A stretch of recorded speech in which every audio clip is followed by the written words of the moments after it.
Bueno, entonces comenzamos con el origen de la palabra. Viene del griego eskin, que significa dividir o romper, y fren, que significa mente.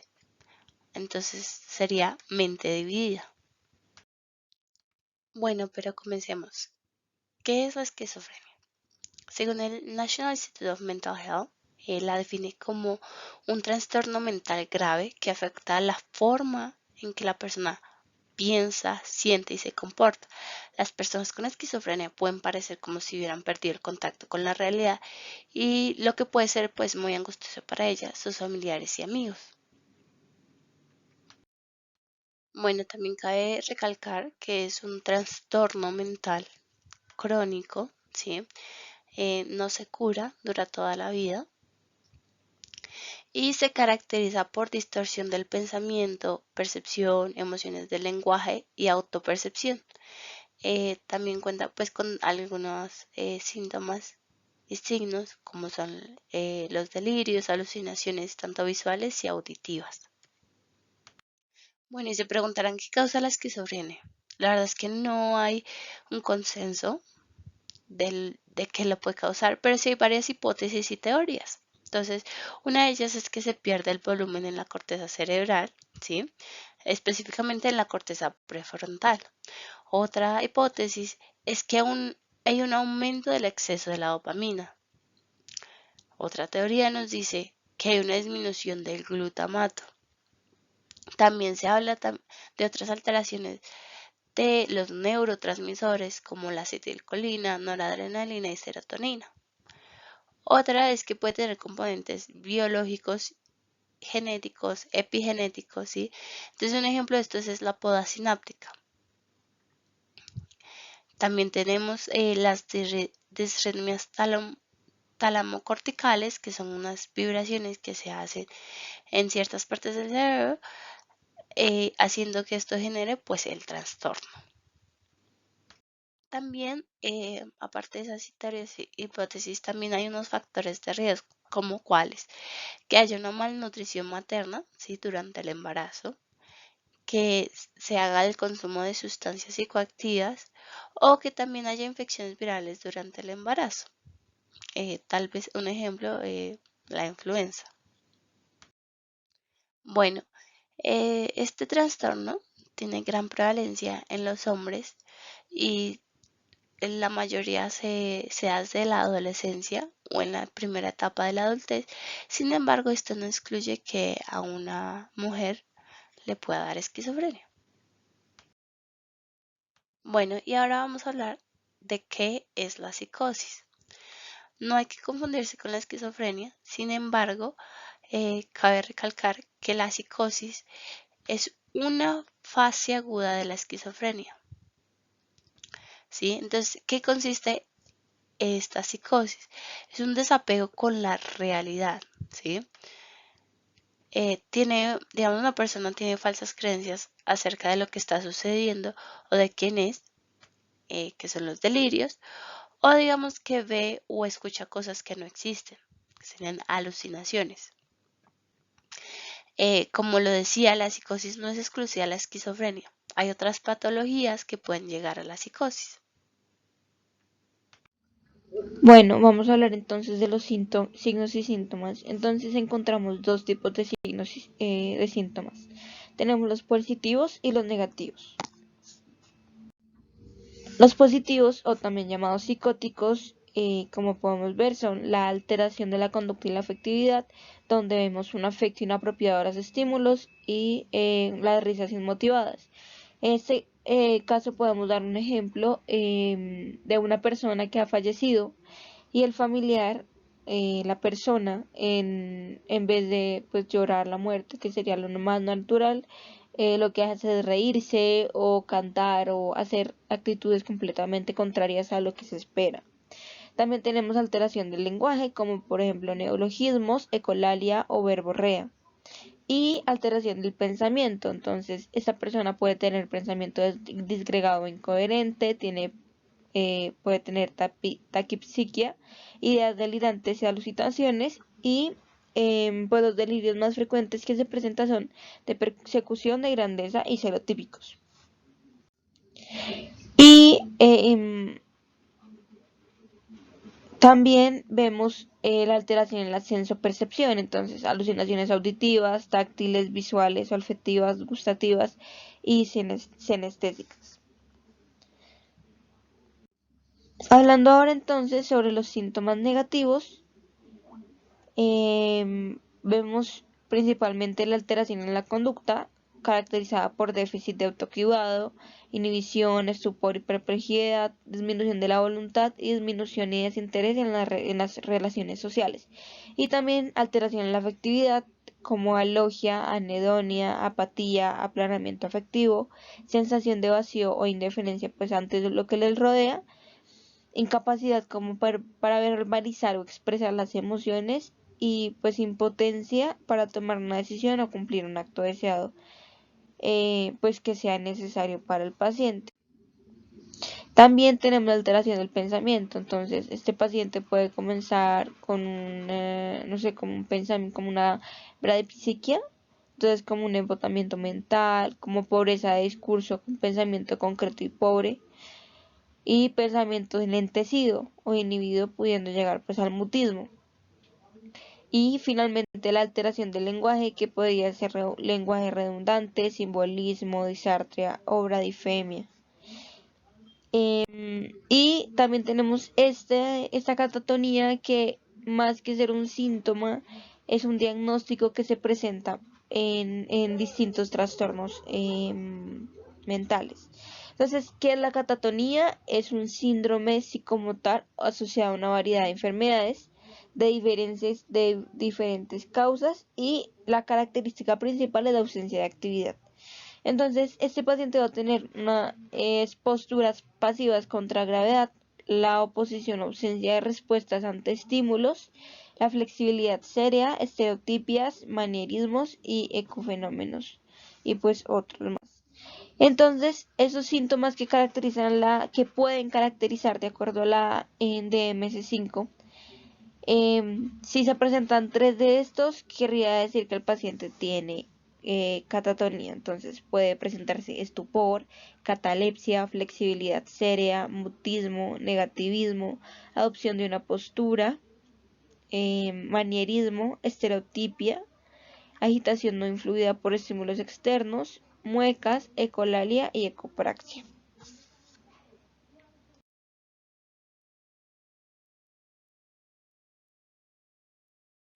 Bueno, teniendo en cuenta eh, la teoría y o hipótesis del aumento de la dopamina, tenemos este mecanismo regulador. Entonces tenemos que hay una hiperactividad de la vía mesolímbica, la cual es esta, ¿sí? Y que nos va a dar unos síntomas positivos. Por otro lado, tenemos una disfunción de la vía mesocortical, que es esta, como la podemos ver, y esto nos daría los síntomas negativos y o cognitivos que ya los comentaba mi compañera Sara.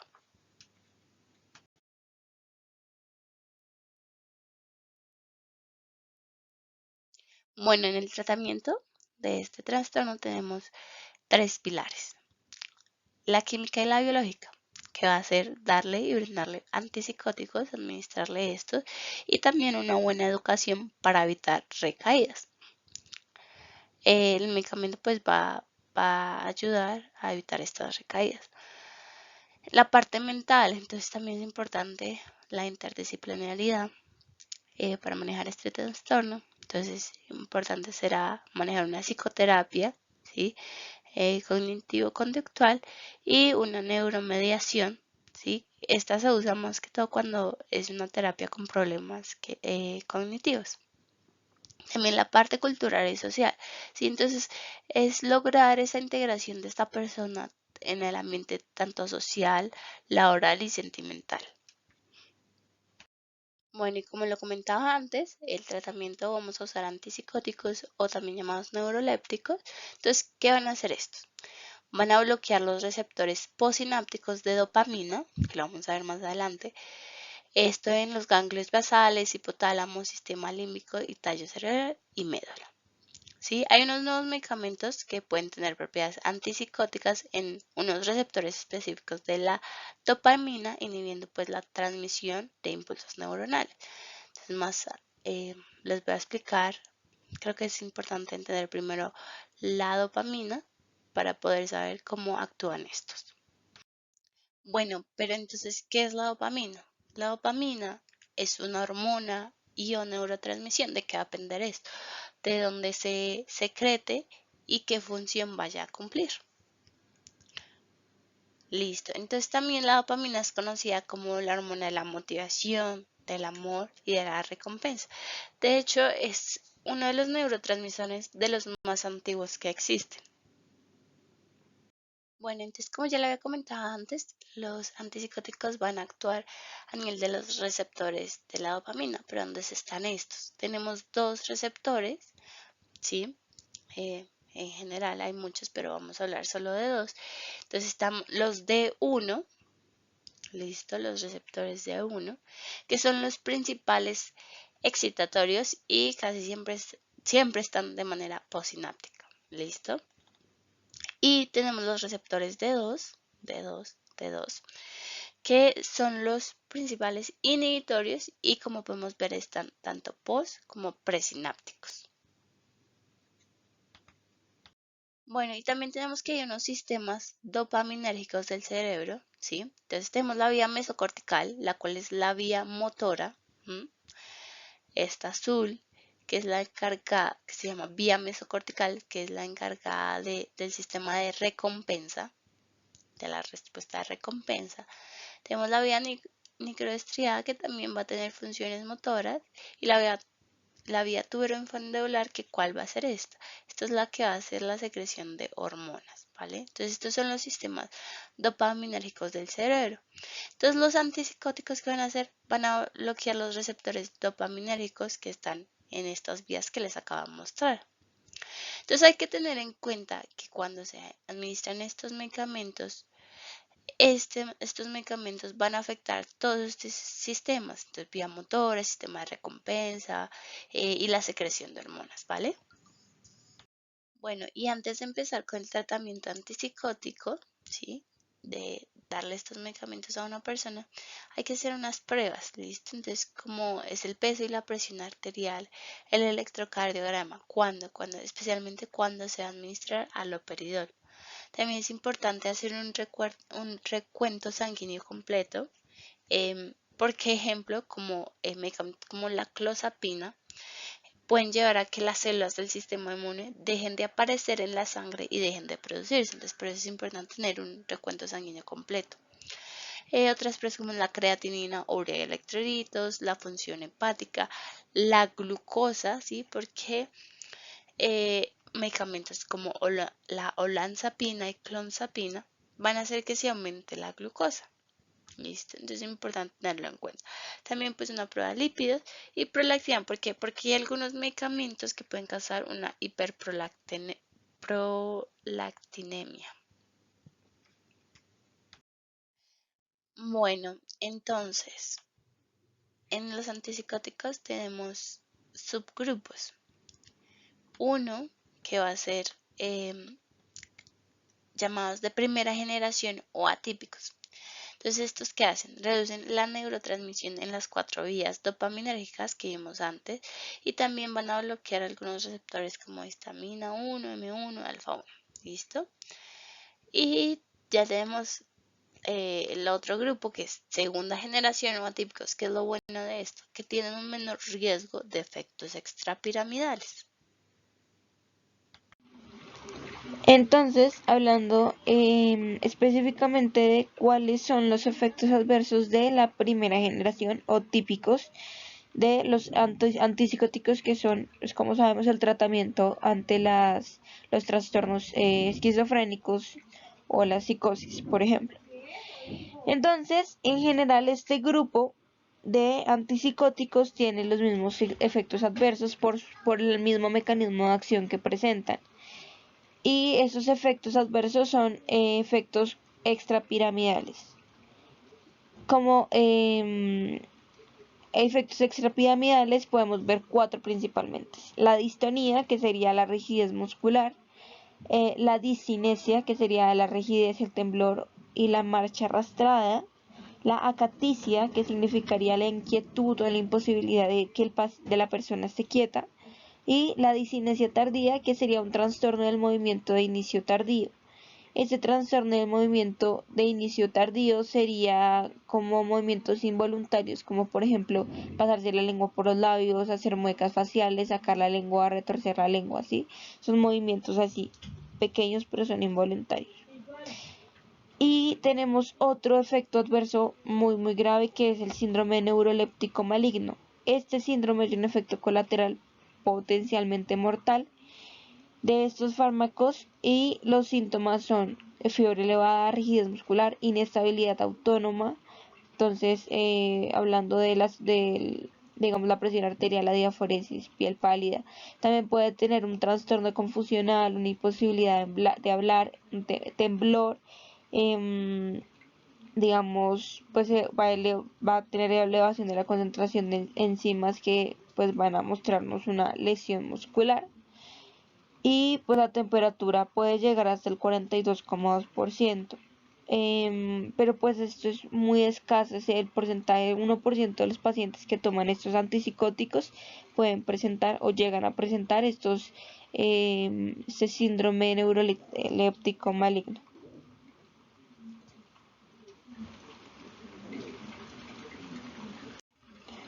Bueno, hay otros efectos adversos que presentan también estos medicamentos, tanto los de primera generación o típicos, como los de segunda generación o atípicos, y son los efectos colaterales anticolinérgicos. Estos son, por ejemplo, sequedad en la boca, hipotensión ortostática, estreñimiento, vacilación o retención urinaria, dilatación pupilar o midriasis, visión borrosa proximal, chequeo ocular, fotofobia, aumento de la frecuencia cardíaca. Entonces, esto junto con un aumento de peso, también como los efectos colaterales cardíacos, que sería, digamos, en un electrocardiograma se vería una prolongación del intervalo QT, también convulsiones por pues estos antipsicóticos tienden a reducir el umbral convulsivo, entonces cualquier estímulo lo puede exacerbar la convulsión. También puede tener fotosensibilidad, lo que querría decir que ante la exposición al sol o a una pantalla podría tener pues quemaduras, en especial pues pacientes con piel oscura y pues con piel clara. Y ya hablando puntualmente los antipsicóticos atípicos, estos son los que más se prescriben, por lo que tienen menos efectos adversos de tipo extrapiramidales. ¿Sí? Tienen menos síntomas de estos, pero pues como uno de los principales son la diabetes y la granulocitosis. ¿Sí? Les recuerdo, todos estos síntomas se pueden ver en ambos, pero los atípicos presentan menos síntomas extrapiramidales y pues presentan también una buena proporción de efectos colaterales anticolinérgicos. Bueno, entonces hay muchos diagnósticos que podemos presentar, muchísimos, ¿sí? Pero pues aquí vamos a hablar puntualmente de uno. Entonces, el NANDA encontrado es proceso alterado de pensamiento relacionado con trastorno mental evidenciado por alucinaciones, delirio y aislamiento social. Como se pueden dar cuenta, o sea, aquí hay tantos síntomas positivos como síntomas negativos, ya que pues la esquizofrenia no es exclusiva de ninguno. Como no, con nuestra meta, hemos establecido dos metas, en este caso que serían estado neurológico en conciencia, cuyo indicador es orientación cognitiva y o comunicación apropiada a la situación, y la siguiente meta sería la cognición, entonces indicador procesa la información y comprende el significado de las situaciones. Bueno, podemos darnos cuenta que ante todo esto que hemos hablado, hay muchas intervenciones que podemos realizar con estos pacientes, pero puntualmente nos vamos a enfocar en dos. La primera es la intervención de orientación en la realidad. Comenzamos con acercarnos a la persona despacio y de frente.